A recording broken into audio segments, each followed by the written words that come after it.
शंकर जी कभी तो राम जी के ध्यान में रहते हैं, कभी कथा में रहते हैं और कभी सुमिरन में रहते हैं, कभी राम से अलग नहीं होते। उसी समय पर जब ध्यान में चले गए भोले बाबा, तो तारकासुर नामक असुर हुआ। उसने देवताओं को जीत लिया।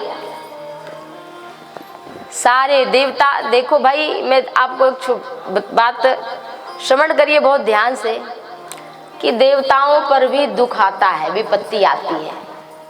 अब देखो तारकासुर हुआ या रावण हुआ, जो भी दैत्य हिरण्यकश्यप हुए, तो उनसे देवता डरते थे और उनके ऊपर भी विपत्ति आती थी। देवताओं के ऊपर भी विपत्ति आती है और सारे देवता मिलकर के फिर किसके पास गए? ब्रह्मा के पास। ब्रह्मा जी ने विचार कर कहा कि अगर भोलेनाथ का अंश हो, उनका पुत्र होवे, तो उससे तारकासुर का वध होगा। लेकिन भोलेनाथ तो फिर से समाधि में चले गए और शिव को अब बाहर की दुनिया में बहिर्मुखी कौन करे, वो तो अंतर्मुखी हो चुके हैं। कभी कभी क्या होता है कि हम किसी ध्यान में रहते हैं तो बगल वाला कोई बात कहता है तो हम सुन ही नहीं पाते, तो सामने वाला बगल वाला कहता सुना नहीं, का हमारा मन कहीं और था। बात तो वो कह रहा है लेकिन हम क्यों नहीं सुन पाए? क्योंकि हमारा ध्यान कहीं और था। तो शिव अंतर्मुखी हैं, उनके बाहरी दुनिया की कोई खबर नहीं, इसलिए उनको जगाया कैसे जाए। शिव तो निष्काम है, उनके हृदय में काम का संचार कैसे हो जिससे वो विवाह करें, जिससे उनका पुत्र होवे। तो इसके लिए कामदेव की स्तुति की गई। कामदेव साक्षात स्वरूप में प्रकट हुआ। कहा बताइए क्यों बुलाया है? कहा इसलिए कि भगवान शिव को जगाना है। तो उसने कहा कि शिव के समक्ष जाने से हमारी ध्रुव मृत्यु निश्चित है, मैं मर जाऊंगा, मैं जानता हूं। क्योंकि शिव के हृदय में कौन है? राम है। और तुलसीदास जी कहते हैं, जहां राम तहां काम नहीं, और जहां काम नहीं राम, और तुलसी कबहू की रही सकहीं, रवि रजनी एक ठाम। जहां राम होंगे वहां काम नहीं होगा, और जहां काम होगा वहां राम नहीं होंगे। फिर उसने कहा मैं जानता हूं मेरी मृत्यु हो जाएगी शिव समक्ष जाने से, लेकिन फिर भी मैं जाऊंगा। क्यों? इतना बड़ा त्याग क्यों? कि तुम कोई मरने के लिए, किसी और काम के लिए क्यों जाएगा भाई? अभी हमसे कोई कहे कि आपको मरना है, आपको वहां जाना है, तो जाने से क्या होगा? मर जाएंगे, तो कौन जाएगा? लेकिन कामदेव कहता है कि परहित लागी, बहुत ध्यान से कथा सुनना, परहित लागी तजहि जे देही, तो संतत संत प्रशंसित ही। जो परहित के लिए अपने शरीर का त्याग करता है कि दूसरे का हित हो जाए, हमारे प्राण भले निकल जाए, तो वेद उसकी स्तुति करते हैं। परहित लागी तजहि जे देही, संतत संत प्रशंसित ही। और कामदेव चला अपने सहायकों के साथ में शंकर जी के पास पहुंचा, लेकिन सौरभ पल्लव मदन बिलोका। काम कहां बैठा जाकर? सौरभ पल्लव, सौरभ माने आम, सौरभ पल्लव मदन बिलोका, भय कोपि कंप्यौ त्रैलोका। तो कहां बैठा जाकर काम? आम के पल्लवों के बीच में। अच्छा, तुलसीदास जी का बहुत बढ़िया संकेत है कि काम कहाँ है? आम में है। आम माने एक आम तो फल है और दूसरा आम कहते हैं आम जनता, आम लोग, है कि नहीं? आम का दो अर्थ है, एक तो आम फल है और दूसरा आम लोग, पब्लिक। तो आम काम कहाँ बैठा? आम पर जाकर बैठा। आम के पल्लवों के बीच में छिप कर बैठा। और सचमुच काम तो सभी के भीतर है, लेकिन छिपा हुआ है, समय पाते ही वो अपना प्रभाव दिखाता है। तो भगवान शिव के पास वो गया, उसकी कुछ नहीं चली, क्योंकि राम विराजमान है। तो 5 बाण तीक्ष्ण निकाले, 5 बाण कामदेव ने निकाले और भगवान शिव के हृदय में बाण मार दिया कामदेव ने। तब शिव तीसर नयन उघारा और चितवत काम भयउ जरि छारा। काम 5 बाण क्यों मारे? 5 ही जगह से तो पहुंचते हैं। श्रोतम चक्षु स्पर्शनम रसनम और घ्राणमेव च। ये नासिका कहाँ सुंदर सुगंधी के पीछे भागती है कि नहीं? कान अच्छे मधुर संगीत या अच्छी किसी की बात, प्रिय भरी बात के लिए भाग रहे हैं। शरीर स्पर्श के लिए भाग रहा है। ये 5 बाण जो हैं, और कान अच्छे बातों के लिए, तो श्रोतम चक्षु आंख सुंदर दृश्य के लिए, स्पर्शनम रसनम और घ्राणमेव च नासिका सुंदर सुगंधी के लिए। तो ये 5 हमारे शरीर में विद्यमान है और इन्हीं के द्वारा काम हमारे भीतर पहुंच जाता है। लेकिन जिसके भीतर राम बैठे हैं वो अमर्यादित नहीं होता, वो मर्यादा से सारे कार्य को करता है। और जैसे ही भगवान शिव ने अपना तृतीय नेत्र, तीसरा नेत्र खोला, वैसे ही काम जल करके भस्म हो गया। तीनों लोकों में हाहाकार मच गया। जो वेद थे, पुराण थे, सदग्रंथ थे, वो जाकर सब कंदरा और पर्वत की गुफाओं में छिप गए। ऐसा हुआ। फिर जब कामदेव की पत्नी रति को पता चला कि हमारे पति नहीं रहे, शरीर उनका जल गया, तो तुलसीदास जी लिखते हैं, रति गवनी सुनी शंकर बानी, रति गवनी सुनी कथा अपर अब कहाँ बखानी।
जिस समय पर कामदेव जल गया, उस समय पर कामदेव की पत्नी कौन है?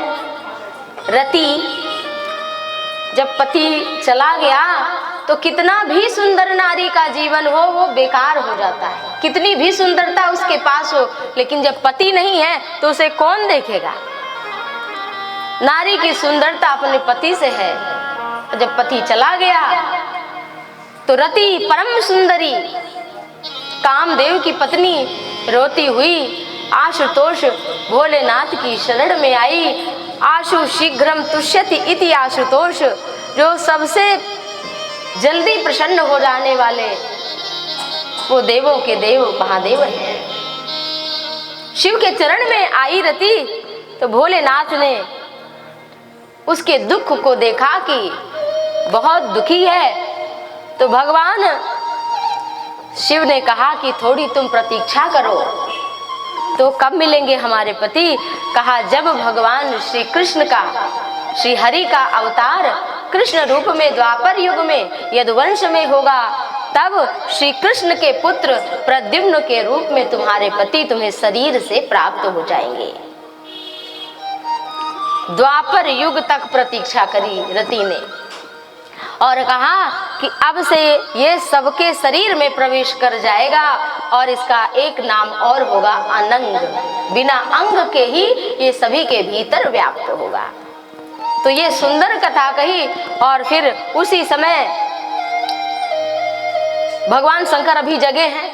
रति गई स्तुति करके तो सारे देवताओं ने सोचा ऐसा ना हो कि भोलेनाथ फिर से समाधि लगा दे, तुरंत जयकारा लगा दिया, बोलिए उमापति महादेव की, ऐसे खूब जयकारे लगाए। पृथक पृथक तीन्हा कीन्हा प्रशंसा, पृथक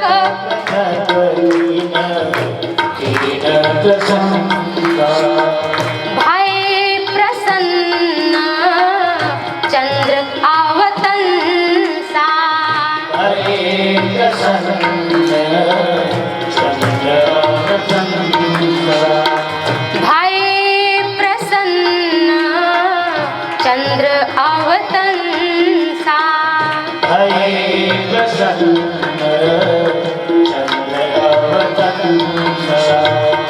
बोले कृपा सिंधु वृष केतु, बोले कृपा सिंधु वृष केतु, बोले कृपा सिंधु वृष केतु, कहाहु अमर आए के हेतु,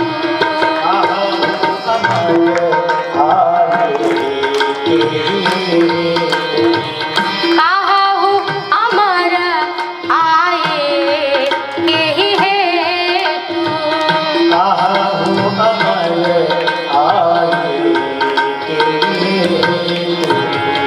भगवान शंकर की जब जयकार लगाई तब भोलेनाथ ने कहा देवताओं क्या बात है, कहा वो अमर आए के ही हेतु, क्या कारण है? देखो भगवान शिव मानो व्यंग कर रहे हैं कि जब तुम अमर हो तो तुम्हें मरने का काहे का डर? तारकासुर असुर है, वो सबको परेशान कर रहा है, और कहा वो अमर, जिसे मरने का डर नहीं वो भी डरा हुआ है।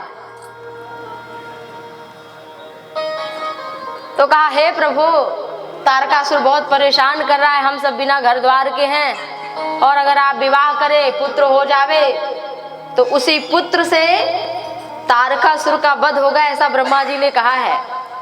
हम क्या करें? तो कहा कि हम चाहते हैं कि देवताओं के घर में बहुत दिन से शादी विवाह नहीं हुआ, कोई प्रोग्राम नहीं हुआ, तो निज नयननि देखा चाहूं नाथ तुम्हारे विवाह। मैं चाहता हूं कि देवताओं के घर में मंगल गीत गाए जाएं, किसी का विवाह होवे। भोलेनाथ ने कहा, राम जी की बात को स्मरण किया और कहा एवं अस्तु। भगवान शंकर बैठे हैं, तब देवन दुंदुभी बजाई। आप कोई भी कथा आप सुनेंगे तो देवताओं का दो ही काम रहता है, या तो वो फूल बरसाते हैं तो नगाड़ा बजाते हैं, यही दो काम।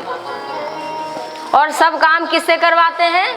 राम जी से, कृष्ण जी से, भोलेनाथ से। फिर भी लोग किसके पीछे परेशान हैं कि हमारा ग्रह खराब है। हर आदमी इसी चक्कर में घूम रहा है कि हमारा ग्रह खराब है। अब ग्रह किनके खराब होते हैं पता है आपको? ग्रह से ऊपर भी एक ग्रह है, अनुग्रह। अब समझी गए होंगे, अनुग्रह। राम की कृपा को क्या कहते हैं? अनुग्रह। तो जिनके अंडर में ये सब, तो इनके नौकर चाकर हैं सब। एक कैबिनेट है भगवान का, मंत्रालय, और उसमें सबको छोटा छोटा पद दिया गया है। और राम जी कौन है? प्रधानमंत्री। वो जो कहे वो करना पड़ेगा सबको। तो बताओ, हमें प्रधानमंत्री से जब सीधे मिलने का मौका मिल रहा है तो हम काहे छोटे छोटे लोगों से मिले? तो ग्रह तब तक प्रतिकूल हैं जब तक राम जी की अनुग्रह नहीं है, भोलेनाथ का अनुग्रह नहीं है। तो सारे देवताओं ने दुंदुभी बजाई कि भोलेनाथ विवाह करने जा रहे हैं, और इधर सप्तऋषि शंकर जी के पास से जाकर के बता दिए हिमवान और मैना को। हिमवान जी अपनी बिटिया पार्वती को लेकर के गए। अब इधर विवाह की तैयारी होने लगी। विधाता जी ने, ब्रह्मा जी ने पत्रिन सप्त ऋषि न स्वै दीनी, ब्रह्मा जी ने पत्रिका दी कि जाओ हिमवान के यहाँ दे आओ, और विवाह की तैयारी होने लगी। लेकिन यहाँ बहुत सुंदर प्रसंग है। गोस्वामी तुलसीदास जी लिखते हैं कि जिनका विवाह है वो कोई श्रृंगार नहीं कर रहे हैं।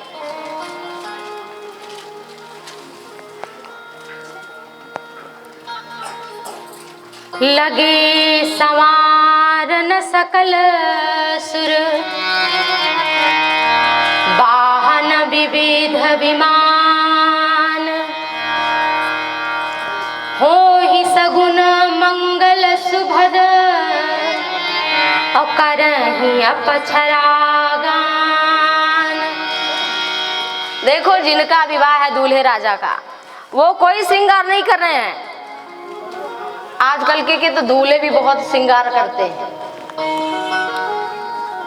दूल्हे भी इतना पैसा खर्चा करते हैं कि महिलाएं पीछे हो जा रही हैं। लगे संवारन सकल सुर, अपने अपने आप को, अच्छा सही भी बात है, जिसके घर में ब्याह होवे उसके घर वाले चाहे कम सजे, लेकिन जो आने वाले लोग हैं 10,000 का खर्चा उन्हीं का आ जाता है। शादी में जाना वही कपड़ा फिर पहन के जाएं, लोग पहचान लें यही कपड़ा तो पिछले वाली शादी में उनके यहाँ गई थी ना पहन के। बात तो यही है। अब वो साड़ी पहन के जाना नहीं है, वो कुर्ता पजामा पहन के जाना नहीं है, क्योंकि लोग जान जाएंगे यही कपड़ा है। और देवताओं की भी यही हालत। विवाह तो होना है भोलेनाथ का, लेकिन सजावट अपना अपना सब कर रहे हैं। कौन देवता? लगे संवारन सकल सुर, एक नहीं सारे देवता। कुबेर यम अपने भैंसे को बढ़िया सजा रहे हैं, खूब सज रहे हैं अपना। कुबेर जी सज रहे हैं, इंद्र अपने ऐरावत को सजाकर स्वयं बढ़िया श्रृंगार कर रहे हैं। लगे संवारन सकल सुर, वाहन विविध विमान, विमान में आ गए हैं और वहां भी सज रहे हैं। हो ही सगुन, बढ़िया बढ़िया सगुन हो रहे हैं। लेकिन जिनका विवाह है भोलेनाथ, उनको कोई मतलब नहीं है बाहरी श्रृंगार से, क्योंकि उन्होंने अपने मन का श्रृंगार कर लिया है। राम नाम सत्य है, ये जान चुके हैं भोलेनाथ, इसलिए वो कोई बाह्य श्रृंगार नहीं करते। जैसे हमारे भोले बाबा का श्रृंगार है, ऐसा श्रृंगार किसी देवता का नहीं है। आप सबको देखोगे मुकुट उकुट लगाए बढ़िया मिलेंगे, लेकिन भोलेनाथ का मुकुट तो कोई देख लेवे तो विवाह करने ही न जावे। भोलेनाथ ऐसा मुकुट सजा कर बैठे हैं। गोस्वामी तुलसीदास जी लिखते हैं कि गणों ने कहा आपका विवाह होना है, भोलेनाथ कुछ तो पहन लीजिए। और दूल्हा तो वही सब पहन के जाता ही है। भोलेनाथ बोले कि क्या पहनूं मैं, क्या करना है पहन के, किसको दिखाना है? बोले महाराज आप ज्ञान की बात आज ना करिए, आज विवाह है और आप जाएंगे तो वहाँ नाना प्रकार की सुंदर सुंदर अप्सराएं होंगी, कन्याएं होंगी, बाराती होंगे, घराती होंगे। लोग आपको देखेंगे, सबसे पहले किस पर नजर होती है? भले सब लोग सज धज के जाएं, लेकिन देखा किसे जाता है? दूल्हा और, लेकिन लोग सोचते हैं हमें लोग देख रहे हैं, उनको कोई देखता नहीं है, लेकिन सब लोग परेशान रहते हैं कि हम ही को लोग देख रहे हैं। भगवान शंकर बैठे हैं तो कहा भोलेनाथ एक मुकुट तो लगा लो। आपके जो सखा हैं वो भगवान विष्णु हैं, लक्ष्मी के पति हैं, और इतना अमीर आदमी हो मित्र, और फिर भी वो आपको हृदय से ज्यादा प्रेम करता हो, तो 10-20 किलो सोना मांग लो ना, बढ़िया अच्छा सा मुकुट पहना दे आपको। उनके पास बढ़िया बढ़िया मुकुट है। भोलेनाथ ने कहा कि आज तो हम मांगे पहन ले, और कल के देवी जी आएंगी फिर पूछेंगे जो सोने का मुकुट शादी में पहन के गए थे वो कहाँ गया? फिर कहेंगे मांग के लाए थे हम। तो बड़ लड़ाई तो बाद में ना, सोने का मुकुट कहाँ चला गया भैया? सब दिखावे का काम था।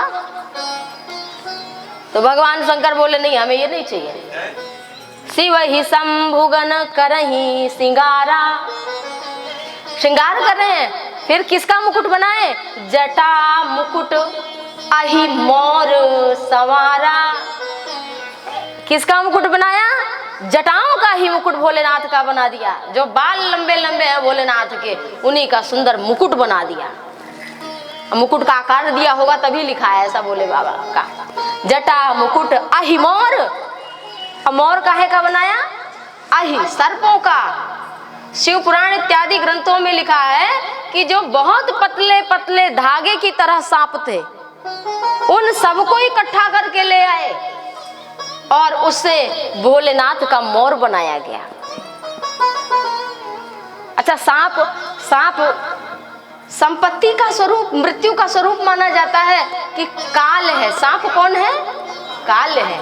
और जिसके सिर पर काल हो, पता चल जाए भैया आपकी आयु केवल 4 दिन शेष बची है, तो आपको कोई चाहे संपूर्ण धरती का साम्राज्य दे दे, चाहे संपूर्ण विश्व की सुंदरी आपके सामने उपस्थित कर दे, चाहे संपूर्ण भोग दे दे, लेकिन आपको अच्छा, क्योंकि पता चल गया भैया 4 दिन बाद, तो फिर कौन श्रृंगार करेगा? भोलेनाथ यही शिक्षा देते हैं। और क्या? कानों के लिए कुंडल कंकन पहिरे ब्याला। कानों में भी कुंडल के रूप में भी सांप ही ले आए। कुंडल और कंकण पहिरे ब्याला। तन विभूति पट के हरी छाला। तन विभूति, और कहा भाई कुछ तो पाउडर क्रीम कुछ तो लगा लिया जाए। भोलेनाथ ने कहा मैं तो श्मशान का निवासी हूँ, और बस वहीं की राख पड़ी होगी, वही उठा के ले आओ लगा दो, वही उठा के ले आओ और लगा दो। संत जन बड़ी सुंदर कथा सुनाते हैं। तन विभूति कि ये शरीर राख है और है क्या। देखो विवाह में कोई ऐसा प्रसंग होता है, अभी राम जी का विवाह सुनेंगे तो उसमें देखना कैसे बढ़िया बारात जाती है, लेकिन शंकर जी के विवाह में भी ज्ञान का दर्शन है और कुछ है ही नहीं है, ज्ञान है, सत्य का दर्शन है। तन विभूति, माला कहा? मुंडों की माला ले आओ। जो श्मशान में मुर्दे पड़े हो उनके जो मुंड हो उसी को उठा के ले आओ। कहीं कहीं संत जन कहते हैं, शास्त्रों में वर्णन मिलता है कि सती का जो मुंड था उन्हीं के हर जन्म में कल्प कल्प प्रति प्रभु अवतरे ही, तो वो मुंड भी इकट्ठा करके भोलेनाथ ने हर बार रख लिया और उसी की मुंड की माला धारण करते हैं।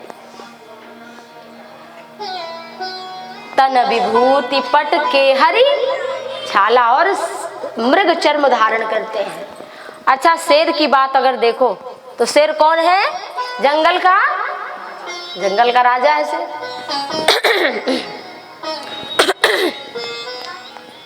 राजा अगर दहाड़ दे तो चाहे कितना बलवान पशु हो जंगल में, लेकिन सब कांप जाते हैं। लेकिन जब उसका शरीर नहीं रहता तो वही मृग चर्म बना करके धारण कर लिया जाता है।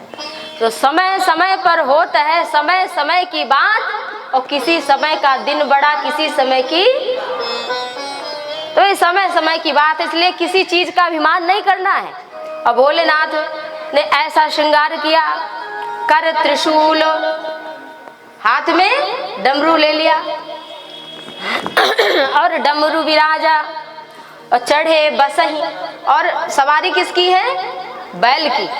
और हमारे भोलेनाथ को वृषकेतु कहा जाता है, धर्मध्वज स्वरूप माना जाता है।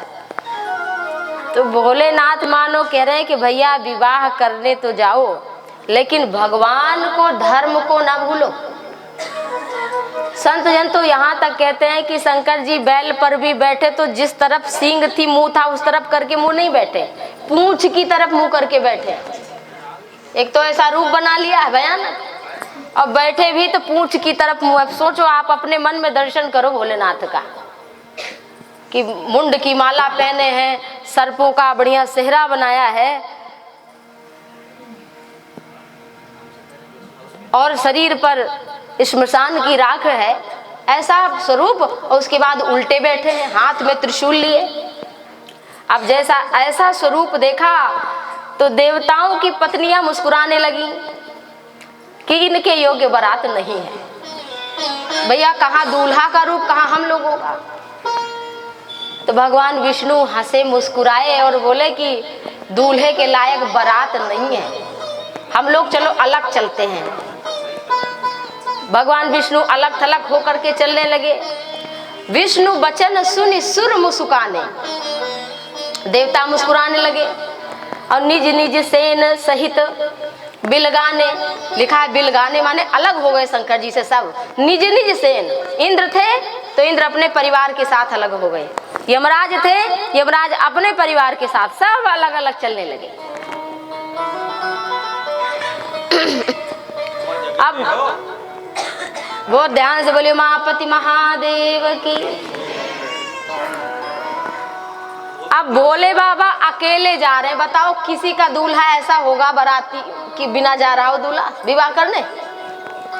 एक भी बाराती नहीं है, केवल वही नंदी श्रृंगी भृंगी 2-3 है उनके साथ। और कितनी बड़ी फौज लेकर लोग जाते हैं कि जितना आदमी आ जाए उतने बढ़िया। कि हमारे यहाँ 1000 बाराती आए थे, लोग कहते हैं 500 गाड़ियां थी हमारे यहाँ, 10 घोड़े आए थे, 5 रथ आए थे। भाई अपना वैभव बताने के लिए कि कितने बड़े आदमी हैं। लेकिन ये महादेव है, उनके पास केवल 2 आदमी 3 आदमी, उनकी बारात जा रही है, कोई एक बाराती नहीं। भगवान शंकर ने कहा आज मैं सबको मौका दूंगा और श्रृंगी भृंगी को कहा कि जितने भूत प्रेत पिशाच हैं उन सबको आज्ञा दो, जितने हैं उन सबको आज्ञा दो। और श्रृंगी भृंगी ने जैसे आवाज लगे हर हर महादेव, जैसे ही कहा देवता पीछे देखने लगे, हम लोग आगे हैं, पीछे कौन लगा रहा है। देखा श्रृंगी भृंगी बुला रहे, इतना सुनते ही चीन, Japan, Nepal, Bhutan, Indonesia, America, जितने जितने देश हैं सबके सब जगह के भूत आ गए। सोचो शंकर जी की कितनी बड़ी बारात। और कौन सा ऐसा देश, कौन सा ऐसा नगर जहां आदमी मरता ना हो? हर जगह भूत तो रहते ही हैं। सब आ गए सुनते ही। और ऐसे वैसे नहीं, लिखा है गोस्वामी तुलसीदास जी ने, शिव अनुशासन सुनि सब आए और प्रभु पद जलज शीस तिन्ह नाए। शंकर जी की अनुशासन को सुनकर सारे भूत प्रेत पिशाच बैताल सभी आ गए। और हैं कैसे? नाना वाहन नाना वेशा, बिहसे शिव समाज सब देखा। कौ मुखहीन विपुल मुख बाहु काहू, और बिनु पद कर को बहु पद बाहु। कैसा बाराती कैसे हैं? किसी के तो मुंह ही नहीं है, कौ मुखहीन, धड़ तो है। ध्यान करिए अपने मन में, भोलेनाथ के बारातियों का किसी के तो धड़ है नीचे का और मुंह है ही नहीं। ऐसा आदमी बारात में पहुंच जाए तो बताओ घरातियों का क्या होगा ऐसे बाराती देख के। कौ मुखहीन विपुल मुख काहू, और किसी के हैं तो इतने हैं कि तुलसीदास जी से पूछा भाई कितने मुंह है? कहा पता नहीं, विपुल मुख बहुत हैं, बहुकर। किसी के हाथ ही नहीं है तो किसी के बहुत है, किसी का पैर ही नहीं है लेकिन फिर भी चला जा रहा है वो। ऐसे बाराती जा रहे हैं। और जब जा रहे हैं नगर के निकट जब बारात पहुंची तो भाई अगवानी में लोग आते हैं जो विवाह तय कराते हैं, बड़े बुजुर्ग, उनको भेजा जाता है कि बारात आने वाली है और भैया चलो जाओ 2-4 लोगों को भेजो, कुछ नाश्ता पानी वहां कराएं बारातियों को, देखे तो कौन आया है। बड़ी परेशानी उस समय, हलचल मच जाती है। अब बड़े बुजुर्गों को भेजा जा रहा है बाराती का स्वागत करने के लिए। वो अपने अपने वाहन पर बैठकर, हाथी घोड़े रथ पर बैठकर जा रहे हैं। पहले ही बच्चे पहुंच गए और जब उमा के दूल्हा को देखा बच्चों ने तो डर के मारे सांस ली आकर घर में। कहा मैया पहले तो दरवाजा बंद कर लो, आज जो उमा का विवाह देखकर जीवित बच जाएगा समझो उसका बड़ा सौभाग्य होगा। कहा तूने कुछ कछु भूत ऊत देख लिया है? कहा भूत नहीं है, भूत का सरदार है। मैया दरवाजा बंद करो। माताएं सोचती हैं कोई जादूगर बारात में आए होंगे, उन्हीं को देख लिया होगा बच्चों ने, बच्चे डर गए होंगे। अच्छा जाने दो। जब बुजुर्ग लोग गए स्वागत करने के लिए तो एक भूत ने कहा, अब जिसके मुंह ही नहीं है फिर भी बोल रहा है, वो धड़ ही बोल रहा है, कहाँ ठहरना है हमको। अब किसकी हिम्मत जो ठहरा दे, वो खुद ही नहीं ठहर पाया।